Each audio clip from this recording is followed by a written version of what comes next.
ಭಾಗವತ ಪುರಾಣ ಎಷ್ಟು ಶ್ರೇಷ್ಠವಾದದ್ದು ಅಂತ ಕೇಳಿದರೆ, ಎಷ್ಟೋ ಋಷಿ ಮುನಿಗಳು ಸ್ವರ್ಗಲೋಕವನ್ನು ಬಿಟ್ಟು ಈ ಭಾಗವತವನ್ನು ಕೇಳಕ್ಕೆ ಬಂದರು ಅಂತ. ನೀವು ನಿಮ್ಮ ಮನೆ ಸ್ವರ್ಗವನ್ನು ಬಿಟ್ಟು ಇಲ್ಲಿ ಬಂದೀರಿ. ನೀವು ಮಹಾತ್ಮರೇ. ಯಾಕಂತ ಕೇಳಿದರೆ, ಮಹಾತ್ಮರ ವಾಕ್ಯ ಕಿವಿಗೆ ಬೀಳೋದು ಭಾಳ ಕಷ್ಟದ. ಕಡಗಿಲಿಲ್ಲದ ಬಂಡಿ ಹೊಡಗೆಡುವುದು ಮಾಂಬೆದೆ.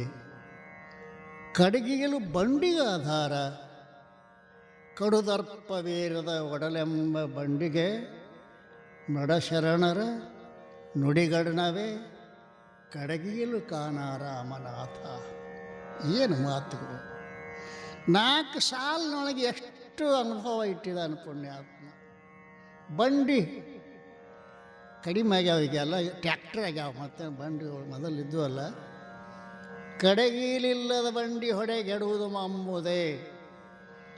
ಬಂಡಿ ಚಲೋ ಸಾಗವಾನಿ ಕಟ್ಟಿಗೆ ಬಂಡಿಗೆ ಮಾಡ್ಸ್ಯಾನ. ಏನು 4-5 ಲಕ್ಷ ರೂಪಾಯಿದು ಹೋರಿಗಳನ್ನು ಏನ್ರಿ ಕಟ್ಟ್ಯಾನ ಅಲ್ರಿ. ಲಕ್ಷಗಟ್ಟಲೆ ಖರ್ಚು ಮಾಡಿ ಬಂಡಿ ಮಾಡ್ಸ್ಯಾನ. 4-5 ಲಕ್ಷದ ಹೋರಿಗಳನ್ನು ಕಟ್ಟ್ಯಾನ ಅಲ್ಲ. ಒಳಗೆ ಹೆಂಡ್ರನ ಮಕ್ಕಳನ್ನ ಕುಂಡಿಸ್ಯಾನ. ಉಂಡಿ ಡಬ್ಬಿ ಎಲ್ಲನೂ ಇಟ್ಕೊಂಡಾನ. ಹೊಡೆದ ಏನಾಯ್ತು?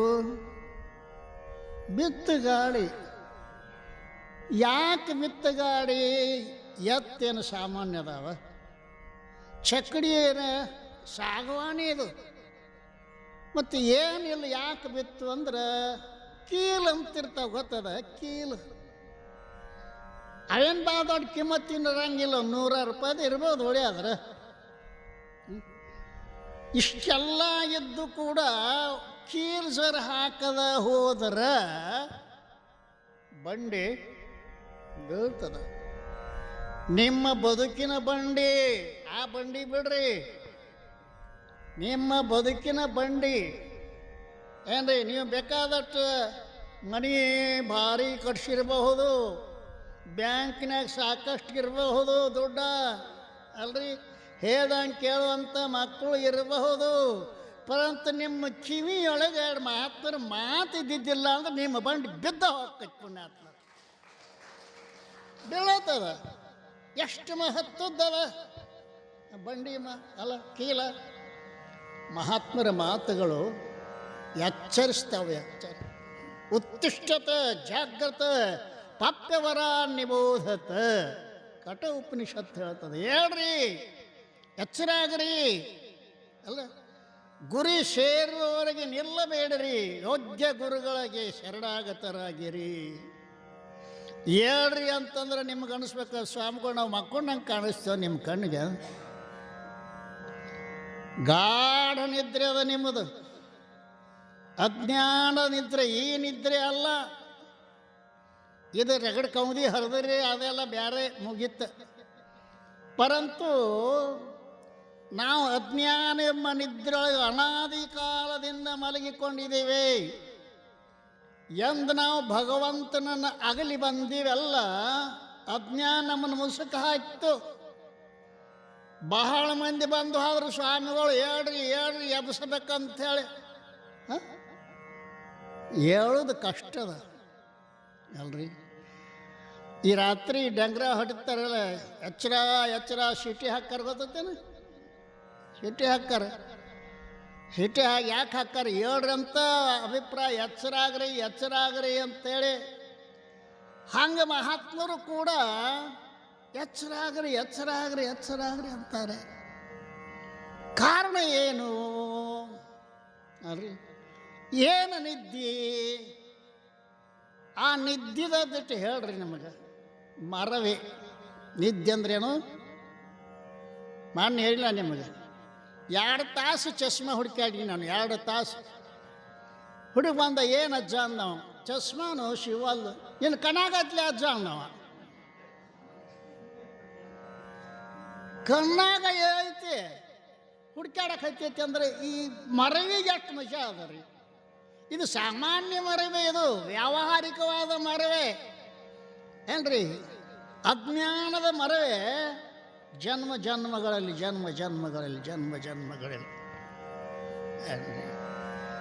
ಎಷ್ಟು ಜನ್ಮ ಆಗ್ಯಾವ ಅಂತ ತಿಳ್ಕೊಂಡ್ರಿ. ಎಷ್ಟು 84 ಲಕ್ಷ ಹಂಗ ಹುಟ್ಟುದು ಸಾಯೋದು ಅದು ನಡೆದದ.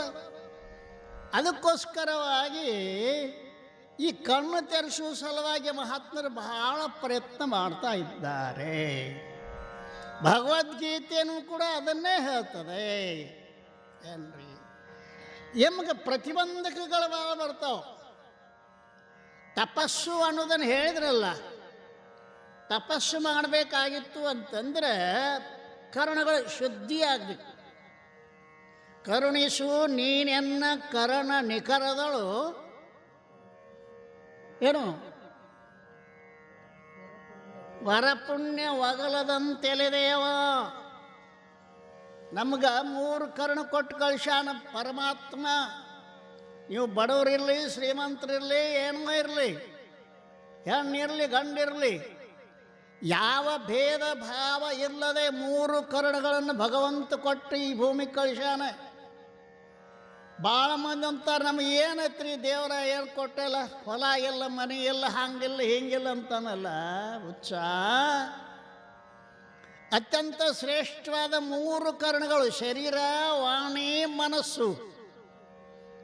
ಯಾವ ಇದಕ್ಕೂ ಇಲ್ಲ, ಪ್ರಾಣಿಗಳಿಗಿಲ್ಲ.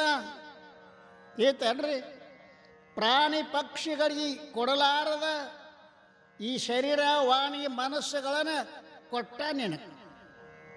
ಕರ್ಣ 3 ಕೊಟ್ಟು ಧರೆಗೆ ಕಳಿಸಿದ ದೇವ.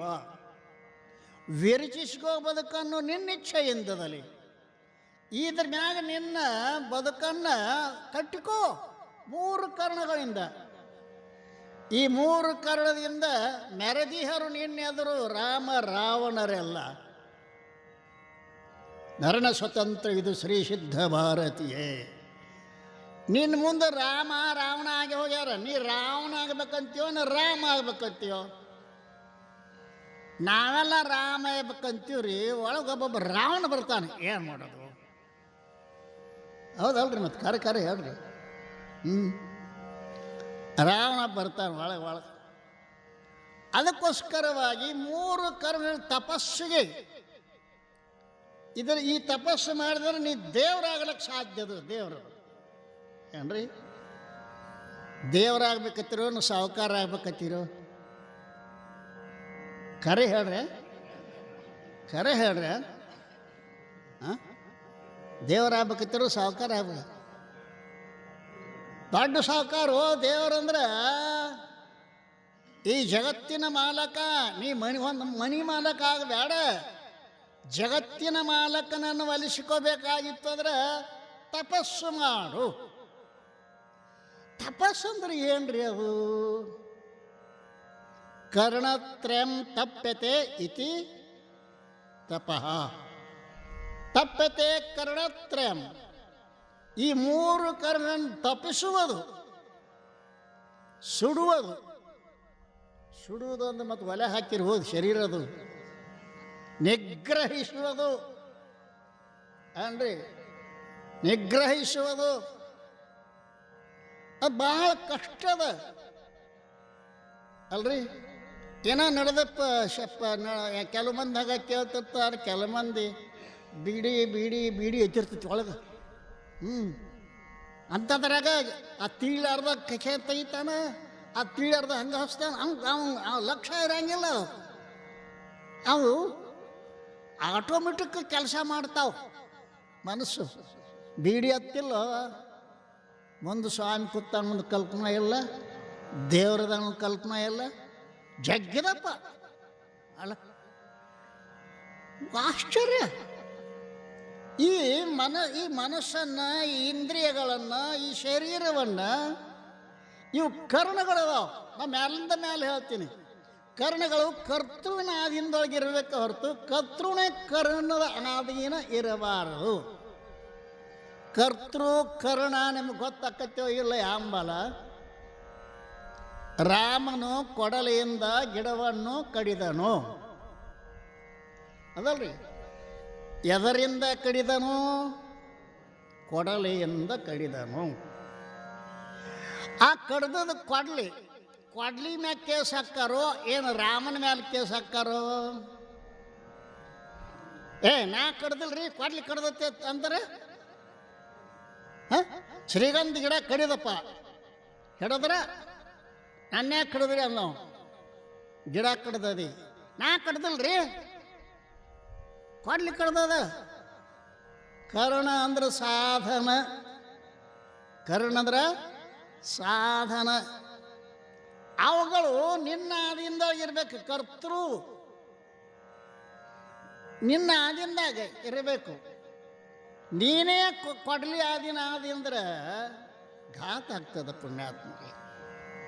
ಅದಕ್ಕೋಸ್ಕರವಾಗಿ ಅದಕ್ಕೆ ಭಾಳ ಹಠ ಬೇಕಾಗ್ತದೆ. ಹಠ. ತಪಸ್ಸು ಅಂದ್ರೆ ಸುಮ್ಮನೆ ಆಗಂಗಿಲ್ಲ. ಹೇಳಿದ್ರಲ್ಲ ವಿಶ್ವಾಮಿತ್ರನ ಕತಿ ಗೊತ್ತಾತ. ಏಸು ಸಲ ತಪ್ಪಗೈದು ಏಸು ಬಣ್ಣವನ್ನ ಅಂತು ಕೌಶಿಕಂ ಬ್ರಹ್ಮರ್ಷಿ ಪದ ಕರಹನಾದನು ಘಾಷಿಸುತ್ತ ಮತ್ತೊಮ್ಮೆ ಮಗದೊಮ್ಮೆ ಮರಮರಳಿ ಲೇಸಾಗಿ ಸಾತ್ಮವನು ಮಂಕುತಿಮ್ಮ. ಬಾ ಬಾ. ಬಹಳ ಮಂದಿ ವಿಶ್ವಾಮಿತ್ರನ ಬೇದಾರ. ಇವರೇನಂತಾರೆ ಬೈಲಿಲ್ಲ. DVG ಅವರು ಶಹಬಾಷ್ ಆದ್ರವ್ರು ಅಲ್ಲ. ಎಷ್ಟು ಸಲ ತಪಸ್ಸು ಮಾಡಿದ, 2 ಸಲ ಏನೇನೋ ಬಿದ್ದ, ಆದರೂ ಕೂಡ ಹಠ ಏನು ಹಿಡಿದದ್ದು ನೋಡಿ, ನಾನು ಬ್ರಹ್ಮರ್ಷಿ ಆಗಬೇಕು ಅಲ್ರಿ. ಯಾವಾಗ ಮೊದಲು ರಾಜ ಇದ್ದ ವಿಶ್ವಾಮಿತ್ರ, ರಾಜ ಇದ್ದ, ಚತುರಂಗ ಸೈನ್ಯವನ್ನು ತೆಗೆದುಕೊಂಡು ಒಂದು ರಾಜ್ಯದ ಮೇಲೆ ಯುದ್ಧ ಮಾಡಬೇಕಂತ ಹೊಂಟಿದ್ದ. ಹೊತ್ತು ಮುಳುವ ವೇಳೆ ಆ ಚತುರಂಗ ಸೈನ್ಯ ಕಾಲಗಳ ಕುದುರೆ ರಥ ಆಣಿ, ಚತುರಂಗ ಸೈನ್ಯ ಅಂತ ಕಾಲಾಳ ಕುದುರೆ ರಥ ಆಣಿ, ಎಷ್ಟು ಲಕ್ಷ ಮಂದಿ.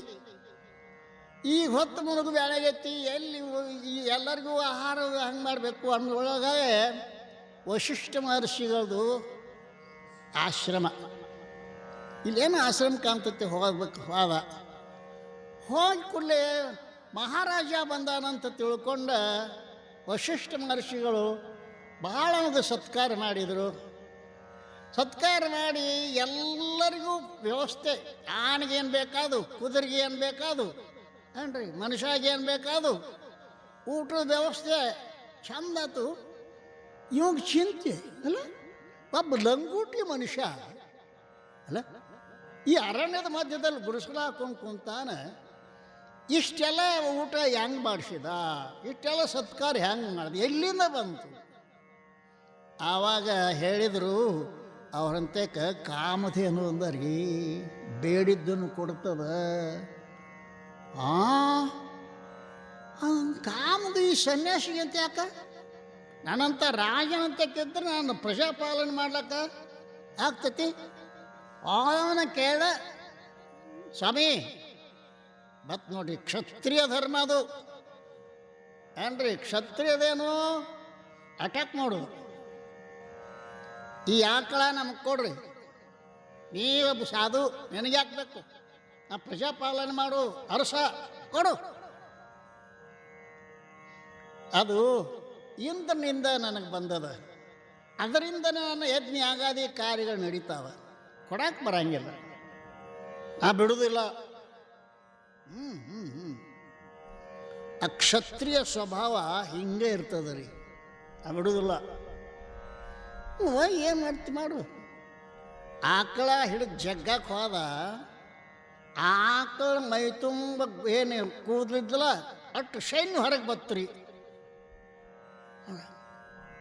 ಆಕಳ ಅಂಬಾ ಅಂತ ಮತ್ತು ಸ್ವಾಮಿಗಳು ವಶಿಷ್ಠ ಅಂದರು, ನಾನು ಪ್ರತಿಕಾರ ಮಾಡಕ್ಕೆ ಬರಂಗಿಲ್ಲ, ನಾನು ಸನ್ಯಾಸಿ, ನಿನ್ನನ್ನು ನೀನೇ ರಕ್ಷಣೆ ಮಾಡ್ಕೋಬೇಕು ತಾಯಿ ಅಲ್ರಿ.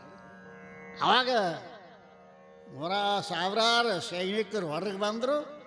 ಅವನ ಸೈನಿಕರು ಇವನ ಸೈನಿಕರು ಯುದ್ಧ ಆಯ್ತು. ಅವನ ಸೈನಿಕರು ಸತ್ತರು. ಒಬ್ಬನ ಉಳ್ದ ವಿಶ್ವಾಮಿತ್ರ.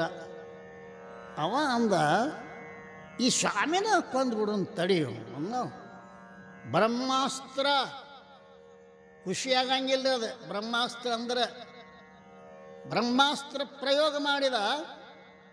ಇವರು ಅಹಿಂಸಾ ಪ್ರಿಯರು, ಸನ್ಯಾಸಿಗಳು ಪ್ರತಿಕಾರ ಮಾಡಂಗಿಲ್ಲ. ಏನು ಮಾಡಿದೆ ಬ್ರಹ್ಮಾಸ್ತ್ರ ಉಳ್ಕೊಂತ ಬೆಂಕಿ ಉಳ್ಕೊಂತ ಬಂತು. ಏನು ಮಾಡಿಲ್ಲ ಅವರು, ತಮ್ಮ ಯೋಗ ದಂಡವನ್ನು ಮುಂದೆ ಹಿಡಿದ್ರು. ಆ ಯೋಗ ದಂಡದೊಳಗೆ ಬಂದು ಅದೆಲ್ಲ ಐಕ್ಯ ಆಯ್ತು. ನೀರಾಗ ಬೆಂಕಿ ಬಿದ್ದಂಗೆ ಚಾಯ್ ಚಾಯ್ ಚಾಯ್. ಆವಾಗ ಆಶ್ಚರ್ಯ ಆಯ್ತು ನೋಡ್ರಿ. ದಿಗ್ಬಲಂ ಕ್ಷತ್ರಿಯ ಬಲಂ ಬ್ರಹ್ಮಬಲಂ ಬಲಂ. ಮುರಿದೋಗದ ಏನು ಬಾಣ ಬಿಲ್ಲ. ಈ ಒಂದು ಯೋಗ ದಂಡ ನನ್ನ ಬ್ರಹ್ಮಾಸ್ತ್ರವನ್ನೇ ನುಂಗಿ ನೀರು ಕುಡಿತ ಅಂದ ಬಳಿಕ ನಾನು ಬ್ರಹ್ಮಸ್ಯ ಆಗಬೇಕು. ಕೆದ್ದು ನೋಡ್ರಿ ಹಠ ಬಿತ್ತು. ಇವ ಹೋಗಿ ತಪಸ್ಸಿಕ್ಕಂತ ತಪಸ್ಸು ಘೋರ ಮಾಡಿದ. ಇನ್ನೇನು ಸ್ವಲ್ಪಾಗ ಇವಾಗ ಇಂದ್ರ ಪದವಿ ಬರಬೇಕಾಗಿತ್ತು. ಇಂದ್ರನಿಗೆ ಸಂಕಟ ಆಯ್ತು. ಇನ್ನು ನನ್ನ ಕುರ್ಚಿಗೆ ಬಂದ್ಗಿಂದ ಕುರ್ಚಿ ಅಲ್ಲಿಂದ ಶುರು ಆಯ್ತು ಇದು. ನೀವು ಇನ್ನಂತ ತಪಸ್ ಮಾಡಿದ್ರೆ ನಾ ಇಳಿಬೇಕು, ಅವಂಗೊಂದು ಇಂದ್ರ ಹಾಕ್ತಾನು. ಆವಾಗ ಮೇನಿಕೆ ಅಂತ ಕಳಿಸಿದ, ಹೋಗು ಅವನ ಭಂಗ ಮಾಡು, ತಪಸ್ಸನ್ನು ಭಂಗ ಮಾಡು. ಅವಾಗೇನು ಥೈ ಕುಣ್ಯಾಕ ಹತ್ತೇಳು, ಕೈಯೇ ಹಿಡಿದು ಹೋಗಿ ಏನು ಕಣ್ಣು ತೆರೆದ ಮುಚ್ಚಲಿಲ್ಲ ಮುಂದೆ. ಪ್ರಪಂಚ ಮಾಡಿದ. ಒಂದು ಹೆಣ್ಣು ಮಗು ಹುಟ್ಟಿತು. ಅದು ನನ್ನ ಕೆಲಸ ಮುಗೀತು ಅಂತೇಳಿ ಆ ಹೆಣ್ಣು ಮಗನ ಮುಂದಿಟ್ಟು ಆಕೆ ಹೋದಳು. ಯಾಕಾದ ನನ್ನ ಕೆಲಸ ಮುಗೀತು, ನೀನು ತಪಸ್ಸು ಭಂಗ ಮಾಡೋ ಸಲುವಾಗಿ ಬಂದಿದ್ದೆ. ಅವನು ಈ ದೇವತೆಗಳು ಎಷ್ಟು ಇದದಾರಪ್ಪ. ನೀವೆಲ್ಲ ಬಿಟ್ಟು ಬರ್ಬೇಕಾದ್ರೆ ನಿಮಗೂ ರಗಡ ಆಗಿರ್ಬೇಕು. ಅಜ್ಜಿ ಮೊಮ್ಮಗ ಬಂದಿರ್ಬೇಕು. ಏನು ಅವಂದ ಇದು ಹೋಗ್ಲಿ. ಈ ದೇವತೆಗಳನ್ನ ಈ ಮೋಸ ಮಾಡಿರಂತೆ ಮತ್ತೊಂದು ಕಡೆ ತಪಸ್ಸಿ ಕೂತ. ಎರಡನೇ ಸಲ ಅಲ್ಲಿ ಏನಾಗಿತ್ತು ಅಂದ್ರೆ, ತ್ರಿಶಂಕುತ್ ಒಬ್ಬ ರಾಜ, ಅವ ವಶಿಷ್ಠರ ಶಿಷ್ಯ ರೀ. ವಶಿಷ್ಠರ ಶಿಷ್ಯ ಅವ ವಶಿಷ್ಠರನ್ನ ಕೇಳ್ದ, ನಾ ಶರೀರ ಸಹಿತ ಸ್ವರ್ಗಕ್ಕೆ ಹೋಗಬೇಕು ಗುರುಗಳೇ, ನನಗೆ ಶರೀರ ಸಹಿತ ಸ್ವರ್ಗಕ್ಕೆ ಹೋಗೋಂಗೆ ಮಾಡ್ರಿ. ಅದಾಗದಿಲ್ಲಪ್ಪ ಅಂದ್ರೆ ಅವರು. ಆಗೋದ್ರ ಅಂದ್ರೆ ಮಾರಿ ಸಾಂಗ್ ಮಾಡ್ಕೊಂಡು ಹೊಂಟಿದ್ದ. ವಿಶ್ವಾಮಿತ್ರ ಆಶ್ರಮ ಬತ್ತು ನೋಡ್ರಿ. ಹೋದ ಸಾಷ್ಟಾಂಗ ನಮಸ್ಕಾರ ಹಾಕಿದ. ಯಾರು ನೀನು? ನಾ ವಶಿಷ್ಠರ ಶಿಷ್ಯ. ಅವನ ಶಿಷ್ಯ. ಏನು ಬೇಕಾಯ್ತು ನಿನಗಂದ? ನಾ ಶರೀರ ಸಹಿತ ಸ್ವರ್ಗಕ್ಕೆ ಹೋಗ್ಬೇಕು. ಕೊಂಡ್ರಿಲ್ಲ ಅಂದವ. ಆ ವಶಿಷ್ಠಿಗೆ ಆಗೋದಿಲ್ಲತ್ತೆ, ಎಲ್ಲರಿಗೂ ಆಗೋದಿಲ್ಲ. ಕೊಂಡ್ರಲ್ಲಿ ಏನು ತನ್ನ ತಪಸ್ಸಿನ ಫಲವನ್ನೆಲ್ಲ ಧಾರೆ ಏರದ. ಮೊದಲ ಅಕ್ಕಿ ಸಲುವಾಗಿ ಧಾರೆ ಎರೆದದ್ದ, ಈಗ ಇವನ ಸಲ ಧಾರೆ ಎರದ. ನಾನು ತಪಸ್ಸಿನ ಫಲವೆಲ್ಲ ಕೊಡ್ತಾ ಇದ್ದೇನೆ, ಇವು ಸ್ವರ್ಗಕ್ಕೆ ಹೋಗಲಿ ಅಂತ ಮ್ಯಾಲಕ್ಕೆ ಹೋದ. ಸ್ವರ್ಗದವರು ಇವನ ಇಟ್ಕೊಂಡಿಲ್ಲ. ನೀ ಗುರುದ್ರೋಹಿ ಇರಿ, ವಶಿಷ್ಠರನ್ನ ದ್ರೋಹ ಮಾಡಿದಿ, ಒಳಗೆ ಬರಬೇಡ. ಕೆಳಗೆ ಬೀಳಕ್ಕೆ ಹಚ್ಚಿದ. ತ್ರಿಶಂಕು ಸ್ವರ್ಗ ಅಂತ ಗೊತ್ತೈತೆ. ತ್ರಿಶಂಕು ಅವ ಅಲ್ಲೇ ಒದರಾಕೈತ. ವಿಶ್ವಾಮಿತ್ರರೇ ನನಗೆ ಸ್ವರ್ಗದಾಗ ತಗೋವಲ್ರು. ಅವಂದ ಅಲ್ಲೇ ನೀಲ್ಲ ನಿನಗೊಂದು ಸ್ವರ್ಗನ ಬೇರೆ ಮಾಡ್ತಾನ. ಒಂದು ಪ್ರತಿಷ್ಠಿ ರೀ. ಮತ್ತೆ ತಪಸ್ಸು ಹಾಳಾತ್. 2 ಸಲ ಹಾಳಾತ್ ನೋಡಿ. ಆಯಿತು, ಅವ ಅಲ್ಲಿ ಅದ ಸ್ವರ್ಗದಾಗ ಅದಾನ ತಿನ್ನು. ಯಾರು? ತ್ರಿಶಂಕು. ಯಾರು? ವಿಶ್ವಾಮಿತ್ರ ಮಾಡಿದ ಸ್ವರ್ಗ. ಮತ್ತೆ ಕೆಲಸ ತಪಸ್ಸು ಕೂತ ಏಸು ಸಲ ಎರಡು ಸಲ ಹೋತು. ಒಬ್ಬ ಹುಡುಗನ್ನ ರಾಜ ಯಜ್ಞದ ಪಶು ಮಾಡ್ಬೇಕಂತೆ. ಯಾಕೆ ಅದು ಯಜ್ಞದೊಳಗೆ ಆ ಕುದುರೆಯನ್ನು ಬಿಟ್ಟಿದ್ದ, ಕುದುರೆ ಸಿಕ್ಕಿದ್ದಿಲ್ಲ. ಕುದುರೆ ಬದಲು ಒಂದು ಬ್ರಾಹ್ಮಣ ಕುಮಾರನನ್ನು ವಧ ಮಾಡಬೇಕಲ್ಲಿ. ಕುದುರೆ ವಧ ಮಾಡೋದು ಬದಲು ಬ್ರಾಹ್ಮಣ ಕುಮಾರನ ಒಬ್ಬ ಹುಡುಗನ ಹಿಡ್ಕೊಂಡು ಬರ್ರಿ ಅಂದರು. ಅವು ಗಂಡ ಎತ್ತಿ 3 ಮಕ್ಕಳಿದ್ದು. ಹಿರೇ ಮಗನ ಅಪ್ಪ ಕೊಡುದಿಲ್ಲ ಅಂದ, ಸಣ್ಣ ಮಗನ ಅವ್ವ ಕೊಡುದಿಲ್ಲ ಅಂದಳು. ಇದು ನಡಬರ್ಕಿಂದ್ರಿ ತಗೋ ರೊಕ್ಕ, ಇದನ್ನು ಕೊಡ್ರಿ ಅಂದ್ರೆ ಅವರು ರೊಕ್ಕ ತೊಗೊಂಡ್ರು. ಅಂದು ಕಟ್ಕೊಂಡು ಹೊಂಟ್ರು ಹುಡುಗನ. ಅವ ಇನ್ನು ಓದ್ ನಾನು ಕಡಿತಾರೆ, ಆಹುತಿ ಕೊಡ್ತಾರೆ. ಹತ್ಕೋತ ರಥದೊಳಗೆ ಹೊಂಟಿತ್ತು. ವಿಶ್ವಾಮಿತ್ರನ ಆಶ್ರಮ ಬಂದ ಕೂಡಲೇ ಹುಡುಗ ಜಿಗದರಿ ಓಡೋಗಿ ಸಾಷ್ಟಾಂಗ ನಮಸ್ಕಾರ. ಯಾಕಂದವ, ಏನ್ರಿ ನನ್ನ ಯಜ್ಞದ ಪಶು ಮಾಡಕ್ಕೆ ಎತ್ಕೊಂಡು ಹೊಂಟಾರ, ದಯವಿಟ್ಟು ನನಗೆ ಆ ಯಜ್ಞಕ್ಕೆ ಆ ಸಾಕ್ಷಾತ್ ಪರಮಾತ್ಮ ಬಂದು ಪೂರ್ತಿ ಮಾಡುವಂಗೆ ಮಾಡ್ರಿ ಕೊಂಡ್ರಲಿ ಅಂದವ. 3 ಸಲ ತಪಸ್ಸನ್ನು ಧಾರೆ ಹೇಳ್ದ ಏನ್ರಿ. ಆವಾಗ ಹುಡುಗನ್ನ ಇಲ್ಲದನ ರಾಜ ಅಂದ, ಆ ಹುಡುಗನ್ನ ತಗೊಂಡನಿ, ನಿಮ್ಮ ಯಜ್ಞ ಸಾಂಗವಾಗಿ ಮುಗಿಯಂತೆ ನಾನು ಮಾಡ್ತಾ ಇದ್ದೇನೆ ಅಂತಂದು ತಾನೇ ಬಂದು ಯಜ್ಞವನ್ನು ಸಾಂಗ ಮಾಡಿದ. 2 ಸಲ ಆತ್ರಿ.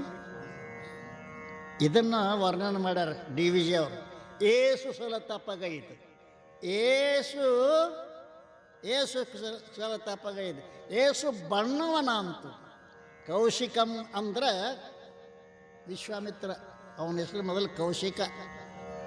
ಕೌಶಿಕಂ ಬ್ರಹ್ಮರ್ಷಿ ಪದಕ ಅರ್ಹನಾದ, ಕಡೆಗೆ ಬ್ರಹ್ಮರ್ಷಿ ಆದ. ಈಗೇನಾಯ್ತು, 3 ಸಲ ಹಾಳಾತಲ್ಲ. ಪರಮಾತ್ಮ ಬಂದ ನಿನಗೆ ರಾಜರ್ಷಿ ಪದವಿ ಕೊಡ್ತೀನಿ ಹೇಳು ಅಂದ. ನಾನು ರಾಜರ್ಷಿ ಬೇಕಾಗಿಲ್ಲ, ನನಗೆ ಬ್ರಹ್ಮರ್ಷಿ ಆಗಬೇಕಾಗೈತೆ ಅಂದ ದೇವರಿಗೆ. ಅದು ವಶಿಷ್ಠ ಅರ್ಥ ಸಾಧ್ಯ ಇಲ್ಲಪ್ಪ. ವಶಿಷ್ಠನ ಕೊಂದು ಬಿಡಬೇಕು. ಬತ್ ನೋಡ್ರಿ, ಖಡ್ಗ ತಗೊಂಡ ವಶಿಷ್ಠರ ಗುಡಿಸಲು ಹಿಂದೆ ಆಡ್ಕೊಂಡು ಕುಂತ ಅವನು ಹೊಡೆಯಬೇಕು. ಇವತ್ತು ಅವನು ಸತ್ತಂದ್ರೆ ನಾನೇ ಬ್ರಹ್ಮರ್ಷಿ. ಹಿಂಗಾಗಿತ್ತು. ಗಂಡ ಹೆತ್ತಿ ಮಾತಾಡಕತ್ತಿದ್ರು. ಅರುಂಧತಿ, ವಶಿಷ್ಠನ ಹೆಂಡತಿ ಅರುಂಧತಿ. ಹೊಸದಾಗಿ ಗಂಡ ಹೆಂಡತಿಗೆ ಅರುಂಧತಿ ನಕ್ಷತ್ರ ತೋರಿಸ್ತಾರೆ. ಇವ್ರೇನು ನೋಡ್ತಾರೋ ನನಗೂ ಗೊತ್ತಿಲ್ಲ ಅಲ್ರಿ. ಅರುಂಧತಿಗೆ ಕೇಳಿದಳು ವಶಿಷ್ಠರನ್ನ, ಪತಿಯನ್ನ, ಈ ಜಗತ್ತಿನಾಗ ಅತ್ಯಂತ ಶ್ರೇಷ್ಠ ತಪಸ್ವಿಗಳು ಯಾರದಾರು? ಅನುಕೂಲ ವಶಿಷ್ಠರು, ಈ ಜಗತ್ತಿನ ಅತ್ಯಂತ ಶ್ರೇಷ್ಠ ತಪಸ್ವಿ ವಿಶ್ವಾಮಿತ್ರರ. ಮತ್ತು ನೀವು ಯಾಕೆ ಅವಾಗ ಬ್ರಹ್ಮರ್ಷಿ ಅನ್ವಲ್ರಿ? ಶ್ರೇಷ್ಠ ತಪಸ್ವಿದಾನ ಬ್ರಹ್ಮರ್ಷಿ ಯಾಕೆ ಅದ ರೀ? ಅವನು ಇನ್ನೂ ಕ್ಷತ್ರಿಯ ಸ್ವಭಾವದ, ಕ್ಷತ್ರಿಯ ಸ್ವಭಾವ ಗೊತ್ತಾಯ್ತಲ್ಲ. ಖಡ್ಗ ತಗೊಂಡು ಹಿಂದಿರ್ತಾನಲ್ಲ, ಆ ಕ್ಷತ್ರಿಯ ಸ್ವಭಾವ ಹೋತಂದ್ರೆ ಬ್ರಹ್ಮರ್ಷಿ ಆಗತ್ತೆ ಇರ್ತಾರೆ ಅಂದ್ಕೊಂಡು ಖಡ್ಗ ಕೆಳಗೆ ಹೋಗದವನ ಹೋಗಿ ವಶಿಷ್ಠರು ಸಾಕ್ಷಾತ್ ನಮಸ್ಕಾರ ಹಾಕಿದ. ಹೇಳು ಬ್ರಹ್ಮರ್ಷಿ, ಹೇಳು ಬ್ರಹ್ಮರ್ಷಿ ಅಂತ ಆಶೀರ್ವಾದ ಮಾಡಿದರು. ಇಷ್ಟು ಹಠ ಬೇಕಾಕೈತಿ. ತಿಳಿತಾನೆ ಮನುಷ್ಯನಿಗೆ ಛಲ ಬೇಕು. ಛಲ ಇಲ್ಲದ್ರೆ ಏನೂ ಸಾಧಿಸ್ಲಿಕ್ಕಾಗುವುದಿಲ್ಲ ಏನ್ರಿ. ಆದ್ದರಿಂದ ತಪಸ್ಸು ಅನ್ನೋದೇನದ ಅಂತ ಕೇಳಿದ್ರೆ, ನೀವು ಮನ್ಯಾಗಿದ್ದು ತಪಸ್ಸು ಮಾಡ್ಲಾಕ ಬರ್ತದ. ನಿಮ್ಮ ಕೈ ಅಟ್ಟು ಬರ್ತಾನೆ ಅನ್ನ. ಯಾಕಂದ್ರೆ ಮತ್ತೆ ತಪಸ್ಸು ನಮ್ಮ ಶಾಮ್ ಮನೆ ಬಿಡಿಸ್ತಾವ ಯಾಂಬಲತ್ ನಿಮ್ಗೆ ಒಳಗೆ ಡವ ಹತ್ತಿರ್ಬೇಕು. ಏನು ಜರೂರು ಇಲ್ಲ. ನಿಮ್ಮ ವೇದ, ನಿಮ್ಮ ಆಶ್ರಮಕ್ಕೆ ಅನುಗುಣವಾದ ಕರ್ಮಗಳನ್ನು ನಿಷ್ಕಾಮವಾಗಿ ಆಚರಣೆ ಮಾಡ್ರಿ. ಇದೇ ತಪಸ್ಸು. ನಿಮ್ಮ ಪಾಲಿಗೆ ನೀ ಬ್ರಾಹ್ಮಣೋ, ಕ್ಷತ್ರಿಯ, ವೈಶ್ಯೋ, ಶೂದ್ರೋ, ಏನು ನೀನು ಬ್ರಹ್ಮಚಾರಿಯೋ, ಗೃಹಸ್ಥೋ, ವಾನಪ್ರಸ್ಥೋ, ಸನ್ಯಾಸಿಯೋ, ವರ್ಣ ಆಶ್ರಮಕ್ಕೆ ಅನುಗುಣವಾಗಿ ನಿಮ್ಮ ಕಾರ್ಯಗಳನ್ನು ಹೆಂಗೆ ಮಾಡೋದು? ಈಶ್ವರಾರ್ಪಣ ಬುದ್ಧಿಯಿಂದ. ನನಗೆ ಫಲ ಬೇಕು ಅಂತ ಮಾಡಂಗಿಲ್ಲ. ಫಲವನ್ನು ಅಪೇಕ್ಷೆ ಮಾಡಲಾರ್ದ ನಿಮ್ಮ ಕರ್ತವ್ಯಗಳು ನೀವು ಮಾಡಿದ್ರಿ ಅಂದರೆ ಇದು ತಪಸ್ಸೇ. ಮಹಾಭಾರತದೊಳಗೆ ಒಂದು ಸುಂದರ ದೃಷ್ಟಾಂತ ಬರ್ತದೆ. ಜಾಜಿಲ ಮಹರ್ಷಿ ಅಂತ ಹೋಗ್ಯಾನ. ಜಾಜಿಲ ಮಹರ್ಷಿ ತಪಸ್ಸು ಮಾಡಿದ್ದವ. ಎಷ್ಟು ವರ್ಷ ತಪಸ್ಸು ಮಾಡಿದ ಅಂದ್ರೆ ಅವನ ಜಟ ಮುಕ್ಕುಟದೊಳಗೆ ಒಂದು ಗಿಳಿ ಬಂದ ಇಲ್ಲಿ ಗೂಡು ಕಟ್ಟಿ ತತ್ತಿ ಇಟ್ಟು ಗಿಳಿ ಹಾರಿ ಹೋಗಿತ್ತು, ಮರಿನೂ ಹಾರಿ ಹೋಗಿತ್ತು. ನೋಡ್ರಿ, ನನಗೆ ಕೂತ್ರು ನಾವು ಸಹನ ಆಗೋದಿಲ್ಲ. ಎಷ್ಟು ಛಲದಿಂದ ಮಾಡಿದ್ದು ಗೊತ್ತೇನ್ರಿ. ಆಯಿತು, ತಪಸ್ಸಾದ ಅವನು ಬಹಿರ್ಮುಖ ಆತ. ಬಹಿರ್ಮುಖ ಆದಾಗ ಪ್ರಾಣ ಅನ್ನ ಬೇಡ್ತದೆ. ತಪಸ್ಸುಗಳೆಲ್ಲ ಏನು ಮಾಡ್ತಾರೆ, ಪ್ರಾಣವನ್ನು ಅಲ್ಲಿ ತಲೆಯಾಗಿಟ್ಟಿರ್ತಾರೆ. ಉಸಿರಾಟ ಬಂದಿರ್ತೈತಿ. ಉಸಿರಾಟ ಚಾಲು ಆತ, ರೊಟ್ಟಿ ಆತೈತಿ. ಪ್ರಾಣಕ್ಕೆ ಹಸಿವೆ ಆಕತ್ರಿ, ನಿಮಗಲ್ಲ. ನನಗೆ ಹಸಿವೆ ಆಗೈತೆ, ನಿನಗಲ್ಲೋ ತಮ್ಮ, ಪ್ರಾಣಕ್ಕೆ ಹಸಿವೆ ಆಕೈತಿ. ಅದು ಎಚ್ಚರ ಆದಾಗ ಆ ಕಾಡಿ ತಿರುಗಾಡಿದ, ಹಸು ಆತ. ಇನ್ನು ಅಲ್ಲೇ ಭಿಕ್ಷಕ್ಕೆ ಹೋಗ್ಬೇಕಂತೇಳಿ ಒಂದು ಪತಿವ್ರತ ಹೆಣ್ಮಗಳ ಮನೆ ಮುಂದೆ ಹೋಗಿ ಭಿಕ್ಷಾಂದೇಹಿ. ಅದ್ರ ಅಷ್ಟರೊಳಗಾಗಿ ಏನಾಗಿತ್ತು ಅಂತಂದ್ರೆ, ಗಿಡದ ಕೆಳಗೆ ಕೂತಿದ್ದಲ್ಲ, ಒಂದು ಕಾಗಿ ಕಾ ಕಾ ಕಾ ಕಾ ಅಂತ ಅವನಿಗೆ ಪೀಡಿಸ್ಲಾಕೈತಿತ್ತು. ಇವ್ ಕಣ್ಣು ಮುಚ್ಚಿತ್ತ, ಅದು ಕಾ ಕಾ ಆತಿತ್ತು. ಸಟ್ಟಿಲಿ ನೋಡಿದ, ಸುಟ್ಕೊಂಡು ಸತ್ತು ಹೋಗ್ತಾರೆ. ಅದು ತಪಸ್ವ ಸಿದ್ಧಿ ಆಗೈತಿ ಅಂತ ಅಹಂಕಾರ ಬಂತು ಅಲ್ರಿ. ಅಹಂಕಾರ ಬಂತು. ಭಿಕ್ಷಕ್ಕೆ ಹೋದ, ಪತಿವ್ರತ ಮನಿ ಮುಂದೆ ನಿಂತ, ಭಿಕ್ಷಾಂದೇಹಿ. ಅದೇ ಟೈಮ್ಗೆ ಆಕೆ ಪತಿ ಬಂದ, ನನಗೆ ಹಸುವಾಗೈತಿ ಊಟಕ್ಕೆ ಕೊಡ ಅಂದ. ಬಾಗಲ್ದಾಗ ಎತ್ತಿ ಮನೆಯೊಳಗೆ ಪತಿ. ಮೊದಲು ಎತ್ತಿಗೆ ಭಿಕ್ಷಾ ನೀಡಬೇಕು ಏನು, ಮೊದಲು ಪತಿಗೆ ಸಮಾಧಾನ ಮಾಡಬೇಕು. ಯಾಕೆಂದ್ರು ನಾನು ಪತಿವ್ರತೆ, ನನಗೆ ಪತಿಯೇ ಪ್ರಾಣ, ಅವನೇ ದೇವರು. ಅವನೇನು ಆಮೇಲೆ ಸಾಧುಗೆ ಸನ್ಯಾಸಿಗೆ ಭಿಕ್ಷಾ. ಪತಿಗೆ ಊಟಕ್ಕೆ ಮಾಡಿ ನೀಡೋದ್ರೊಳಗೆ ಸ್ವಲ್ಪ ಲೇಟ್ ಆತಲ್ಲ. ಇಲ್ಲೇ ಭಿಕ್ಷಾಂದೇಹಿ ಭಿಕ್ಷಾಂದೇಹಿ. ಆ ಸುಟ್ಟಿಗೆ ನಿಂತಿದ್ದ ಬಾಗಲ್ದಾಗ ಬಂದಳು, ಭಿಕ್ಷಾ ತಗೊಂಡ. ಏನು ತಿಳ್ಕೊಂಡಿದ್ದೀನಿ ನಾನು, ನಿನ್ನ ನೋಡಿದ್ರೆ ಸುಟ್ಕೊಂಡು ಸತ್ತು ಹೋಗ್ತಿ ಅಂದ. ಆಕೆ ಅಂದಳು, ನಾನು ನಿನ್ನ ಕಣ್ಣಿಲಾಗ ಸುಟ್ಕೊಂಡು ಸಾಯಕ ನಾನು ಗಿಡಾಗಿನ ಕಾಗೆಲ್ಲೋ ತಮ್ಮ ಅಂದ್ರು ಆಕೆ. ಅವ ಅಂದ, ನಿನಗೆ ಹೆಂಗೆ ಗೊತ್ತಾತು ಅಂದವ. ನಾ ಕಾಗಿ ಕೊಂದದ್ದು ನಿನಗೆ ಹೆಂಗೆ ಗೊತ್ತಾತು ಅಂದ್ರೆ, ನಾನು ಪರಮ ಪತಿವ್ರತೆ. ನನ್ನ ಧರ್ಮವನ್ನು ನಾನು ಸದಾಕಾಲ ಮಾಡಿಕೊಂಡು ಬಂದಿರುವುದರಿಂದ ಎಲ್ಲಿ ಏನಾಕೈತೆ ಅನ್ನೋದು ನನಗೆ ತಿಳಿಯೋ ಸಾಮರ್ಥ್ಯ ಅವ. ಅಯ್ಯೋ ಯಪ್ಪ, ನಾ ಸುಮ್ಮನೆ 14 ವರ್ಷ ಕೂತ್ನಲ್ಲ ಅಲ್ಲಿ ಎಲ್ಲ ಬಿಟ್ಟು ಮನೆಯಾಗಿದ್ದ ಈಕೆಲ್ಲ ಇಟ್ಟ ತಿಳ್ಕೊಂಡಳ. ಅಂದ ಬಳಿಕ ನಿನಗೆ ಇನ್ನೂ ತಪಸ್ಸಿನ ಬಗ್ಗೆ ಗೊತ್ತಾಗಬೇಕಾಗಿತ್ತಂದ್ರೆ ಕಾಶಾಗ ಧರ್ಮವ್ಯಾಧಿ ಅಂತದಾನ, ಧರ್ಮವ್ಯಾಧ. ಅಲ್ಲಿ ಹೋಗಿ ಭಿಕ್ಷಾ ಅವ್ರಿಗೆ ಕೇಳು ತಪಸ್ಸಿನ ಬಗ್ಗೆ. ಅಲ್ಲಿ ಹೋದ. ಅವ ಅಂಗಡಿ ಇಟ್ಟಿದ್ದ, ಎಲ್ಲ ಗಿರಾಕಿ ಮುಗಿದ ಬಳಿಕ ಅವು ನೋಡಿ, ಎಲ್ರಿ ಜಾಜಿಲ್ ಮಹರ್ಷಿಗಳೇ, ಆ ಹೆಣ್ಮಗಳು ನನ್ನ ಕಡೆ ಕಳಿಸಿಳೇನ ಅಂದವ. ಅಯ್ಯವನ, ನೀವು ಹೆಂಗಪ್ಪ, ನೀ ಹೆಂಗಪ್ಪ? ನಾನು ಹೆಣ್ಮಕ್ಳು ಕಳಿಸಿದ್ದು ನಿನಗೆ ಹೆಂಗೆ ಗೊತ್ತಾಯ್ತು? ಬರೀ ಮನೆಗೆ ಹೋಗೋಣ ನಮ್ಮವ. ಮನೆಗೆ ಕರ್ಕೊಂಡು ಹೋದ. ತಾಯಿ ತಂದೆಗಳನ್ನು ತೊಟ್ಟಲ್ದಾಗ ಕೊಂಡಿಸಿ ತೂಗ್ತಿದ್ದವ. ನನ್ನ ದೇವರು ಇವೇ, ಇದು ಕಾಶಿ, ಇದು ರಾಮೇಶ್ವರ ಅಲ್ರಿ. ನೀವೆಲ್ಲ ಖರ್ಚು ಮಾಡಿ ಹೊಕ್ಕಿರಿ ಬಿಡ್ರಿ, ನಮ್ಗೆ ಗೊತ್ತೈತಿ. ನೀವೇನು ತಾಯಿ ತಂದೆ ಕಾಶಿ ರಾಮೇಶ್ವರ ಅಂದಿದ್ರೆ ಅಲ್ಲಿ ಹೋಗಿ ಉಗುಳ ನೆಗಡಿ ತೊಗೊಂಡು ನೀವು ಯಾಕೆ ಬರ್ತಿದ್ರಿ? ಮತ್ತೆ ನೀವು ಅಲ್ಲಿ ಹೋಗಿ ಬಂದದೇನು ಉಗುಳ ನೆಗಡಿ? ಅಲ್ಲಿ ರಾಮ ಮಂದಿರಕ್ಕೆ ಹೋಗಿದ್ದೀವಿ ರೀ, ಬಂದು 3 ತಿಂಗಳು ಮಕ್ಕೊಂಡಿವ್ರಿ ಮನಕ. ಮನ್ಯಾಗಿನ ದೇವರ ಬಿಟ್ಟು ನಾಚಿಕೆ ಆಯ್ತಿಲ್ಲ ನಿನಗೆ? ಅವ ಅಂದ, ಈ ತಾಯಿ ತಂದೆ ದೇವರಂತ ನಾನು ಸೇವಾ ಮಾಡ್ತಾ ಇದ್ದೇನೆ, ಅದಕ್ಕೋಸ್ಕರವಾಗಿ ನನಗೆ ನೀವು ಏನು ಮಾಡಿರಿ ಅದೆಲ್ಲ ಗೊತ್ತಾಗ್ಯದ ಅಂದವ. ಇನ್ನೂ ನಿಮಗೆ ಬೇಕಾಗಿತ್ತು ಅಂದ್ರೆ ನಾನು ಹತ್ತಕ್ಕೊಂದು ಗಿಳಿ ಸಾಕಿದ್ದೇನೆ, ಆ ಗಿಳಿ ನಿಮಗೆ ಹೇಳ್ತದ.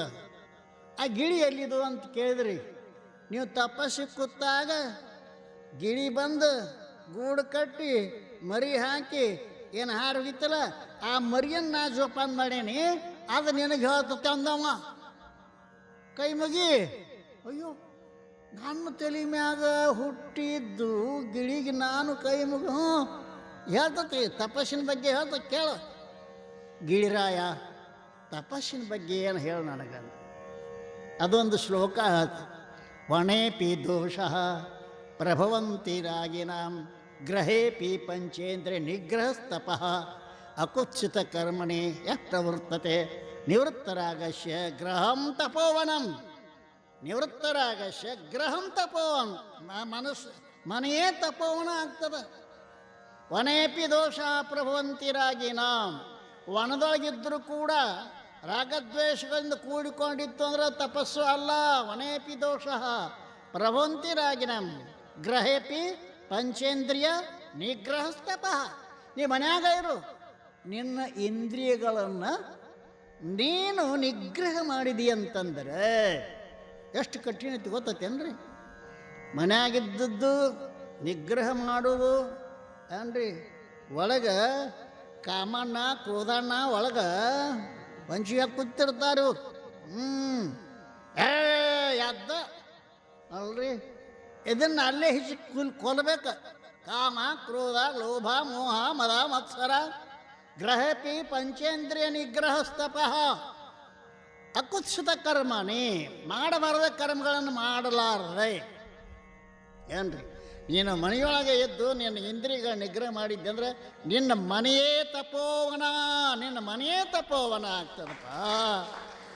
ಅದಕ್ಕೋಸ್ಕರವಾಗಿ ಗಿಡಿ ಕೈ ಮುಗಿದು ಅವ್ರ ಮನೆಗೆ ಹೋಗುತ್ತ, ನೀವು ನಿಮ್ಮ ಮನೆಗೆ ಹೋಗ್ರಿ, ನಾವು ನಮ್ಮ ರೂಮಿಗೆ ಹೋಗ್ತೀವಿ. ಸದ್ಗುರುನಾಥ ಮಹಾರಾಜಕ್ಕೆ